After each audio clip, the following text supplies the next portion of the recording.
Anda kembali di gelar perkara saudara. Lantaran sakit hati karena kerap dirundung, seorang anak buah kapal di Pelabuhan Muara Angke, Jakarta Utara nekat membunuh rekan kerjanya sendiri. Pelaku bahkan tak melarikan diri saat polisi mendatangi TKP. Seperti apa perkara lengkapnya? Berikut ini penelusurannya untuk Anda. Turun, Gus.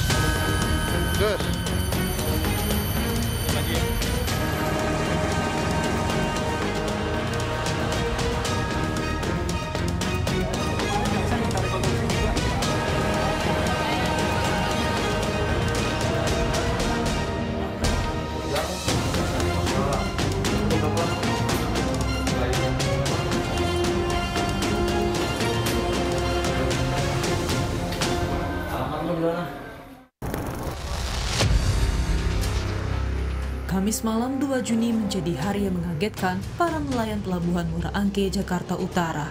Seorang anak buah kapal tewas di atas kapal yang diawakinya sendiri. Korban diketahui dibunuh oleh rekan sesama anak buah kapal lainnya. Diduga sakit hati lantaran sering diejek dan diolok-olok, seorang ABK di Muara Angke Selatan tega menghabisi nyawa seorang rekan satu kerjanya. Diduga korban ini sering mengejek sehingga pelaku ini terprovokasi dan akhirnya membunuh atau menghabisi nyawa korban.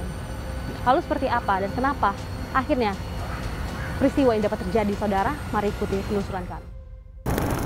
Korban yang malam itu tengah beristirahat terkejut didatangi oleh pelaku. Seketika pelaku menyerang dan menganiaya korban hingga terluka. Sontak, serangan cepat itu membuat sejumlah orang ketakutan. Khawatir menjadi korban, beberapa saksi melompat ke kapal lainnya. Mendapat laporan, polisi segera menuju lokasi kejadian. Polisi mendapati pelaku masih berada di sekitar TKP. Pelaku lantas ditangkap dengan beberapa barang bukti. Saudara, kita akan melihat bagaimana tempat kejadian perkara pembunuhan seorang awak kapal yang dibunuh oleh rekan kerjanya sendiri. Kita akan berbincang dengan Kapolsek Sunda Kelapa, maksud kami, dengan Ibu Riza. Ibu, bisa dijelaskan Bu, kronologi pada malam kejadian itu seperti apa? Dan bagaimana untuk proses penangkapan pada malam itu? Jadi pada hari Kamis tanggal 2 Juni 2022 kami mendapatkan laporan bahwa telah terjadi tindak pidana pembunuhan terhadap salah satu ABK kapal. Pada saat itu langsung anggota dari Polsek kawasan Sunda Kelapa ke TKP, kemudian mengamankan pelaku dibantu dengan ABK kapal sekitar. Bu, lalu kan pada saat kejadian itu ada saksi lain, namun apakah rekan-rekan kerja yang ada di kapal itu tidak berusaha melerai pada saat malam kejadian itu? Jadi pada saat itu karena yang korban itu sedang bersantai dan sedang main handphone, kemudian pelaku pada saat itu tuh langsung mendatangi dari korban, menusuk korban beberapa kali di bagian dada, kemudian di bagian leher, belakang leher, kemudian di paha. Sempat kalau dari rekonstruksi sempat korban itu melawan, namun pada saat itu sudah tiba-tiba datang bala bantuan dari yang lain untuk membantu korban tersebut. Beberapa hari berkenalan, pelaku selalu menerima kekerasan verbal oleh korban. 3 hari berselang, pelaku lantas melampiaskan sakit hatinya. Berdasarkan penyidikan, polisi menetapkan pelaku sebagai tersangka pembunuhan berencana. Korban maupun pelaku ini direkrut dari Brebes untuk dipekerjakan di sebuah kapal penangkap ikan yang beroperasi di daerah Merauke. Namun dalam pelaksanaannya mereka ditransitkan terlebih dahulu di kawasan Pelabuhan Muara Angke. Korban datang terlebih dahulu di Muara Angke tanggal 24 Mei dan pelaku 3 hari kemudian menyusul ke Muara Angke. Antara korban dengan pelaku ini belum saling kenal dan baru bertemu di kawasan Muara Angke. Di situ mereka berinteraksi dan hingga tanggal 1 Juni itu korban selalu menghina, mengejek pelaku dan menantang berkelahi. Dari situ awalnya muncul rasa marah dan dendam pelaku hingga keesokan harinya tanggal 2 Juni tengah malam pelaku mendatangi korban di bagian buritan kapal dan langsung menusukkan pisau ke bagian tubuh korban sebanyak 17 tusukan. Pak, berarti kan artinya ada pertikaian beberapa hari antara pelaku dan juga korban ini. Lalu pada saat malam kejadian itu Pak, apakah ada cekcok antara keduanya ini Pak? Percekcokan tidak ada karena yang terlihat dari keterangan saksi pelaku tidak merespon hinaan, ejekan maupun tantangan berkelahi dari korban. Tetapi dari keterangan saksi kita mengetahui bahwa ada perubahan perilaku dari pelaku beberapa hari sebelum kejadian yang menunjukkan dia gelisah, dia memendam amarah.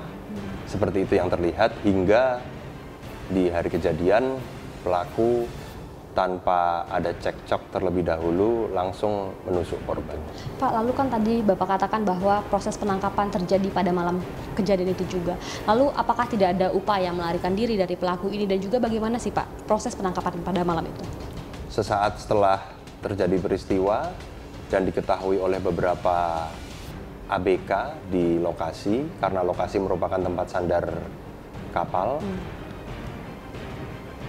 dari para saksi langsung menghubungi petugas Polsubsektor dan Polsubsektor langsung menghubungi penyidik. Ketika tiba di lokasi, pelaku masih berada di TKP.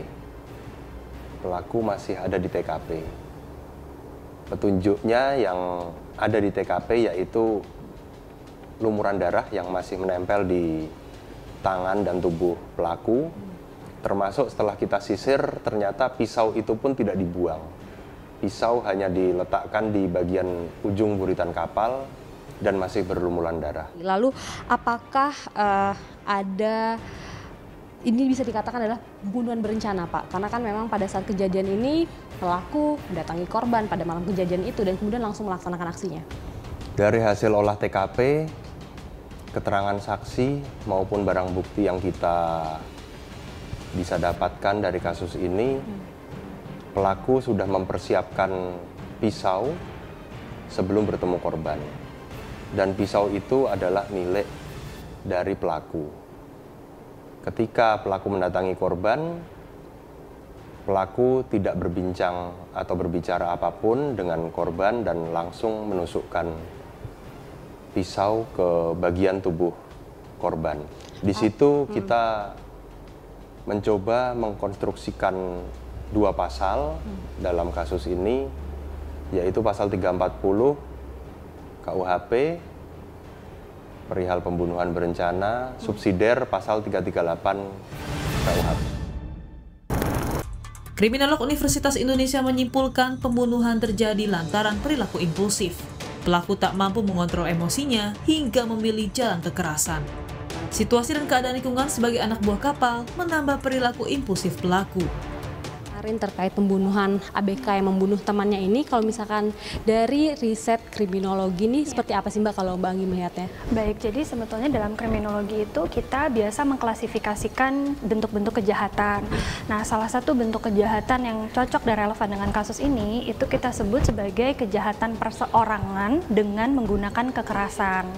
Nah, kejahatan perseorangan dengan menggunakan kekerasan ini biasanya yang berhubungan dengan kekerasan itu biasanya bergantung pada situasi dan keadaan dan juga kondisi orang tersebut ya pada saat interaksi itu berlangsung. Nah, karena kita sebut situasi tertentu itu biasanya juga berhubungan dengan faktor kerentanan individu pelaku tersebut yang biasanya faktor kerentanan ini berbeda-beda nih gitu setiap individu ya. Jadi kalau kita sebut sebagai vulnerability factor dan setiap individu itu memiliki faktor kerentanannya yang tidak bisa disamakan dengan individu lain sehingga kita harus memahami betul konteks situasi pada saat tindakan pembunuhan atau penusukan gitu ya itu dilakukan.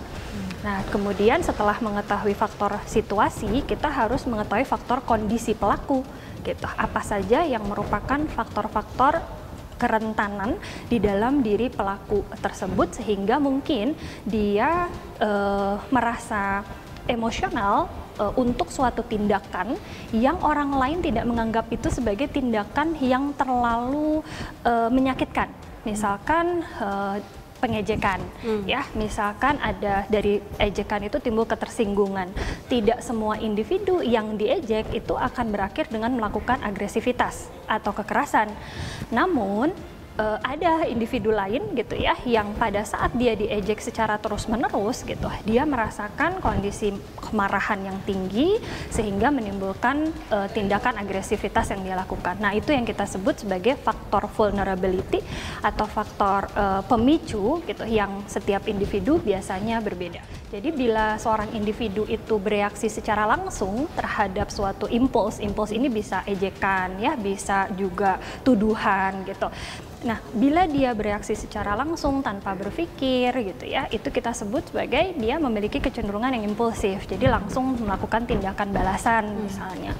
Nah, tapi dalam kriminologi memang tidak hanya satu faktor sebetulnya yang menyebabkan seseorang itu bertindak agresif. Ada juga penjelasan tentang terkait lingkungan sosialnya, terkait dengan apakah di tempat itu tidak ada yang mencoba menahannya. Ya, itu kan berarti faktor penjagaan di lingkungan. Karena seseorang dengan agresivitas yang tinggi, bila dia dihalangi ya gitu dengan orang lain untuk tidak melanjutkan tindakan agresifnya, itu dapat menjadi penghalang bagi perilakunya. Nah, jadi pertanyaannya adalah seberapa jauh kondisi lingkungan pada saat tindakan itu terjadi juga mendorong gitu tindakan pembunuhan ini menjadi lebih mudah dilakukan. Saudara, nasib malang antar pelaku dan korban ini tidak bisa dihindarkan. Pertikaian antara korban dan pelaku harus berakhir dengan tewasnya korban disertai dengan belasan luka tusukan di tubuhnya. Kini pelaku harus mendekam di penjara untuk mempertanggungjawabkan perbuatannya. Pelaku dikenakan pasal pembunuhan berencana dengan ancaman hukuman seumur hidup. Gadis Kak Ananda, Yogi Syahrevi, Kompas TV, Jakarta.